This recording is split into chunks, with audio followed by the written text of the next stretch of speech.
restaurer, non pas reconstruire Notre-Dame.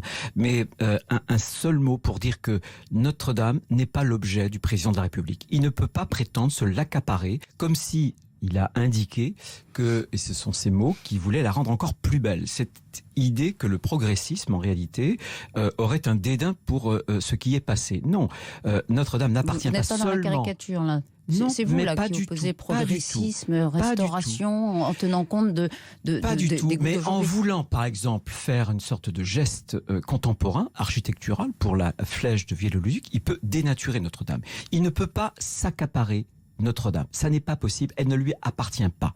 Pour aller vite, moi je fais une proposition, on abandonne cette drôle d'idée d'un projet architectural international qui va encore une fois opposer les Français les uns aux autres. Je pense qu'elle exprime un génie français et que nous avons une excellence française.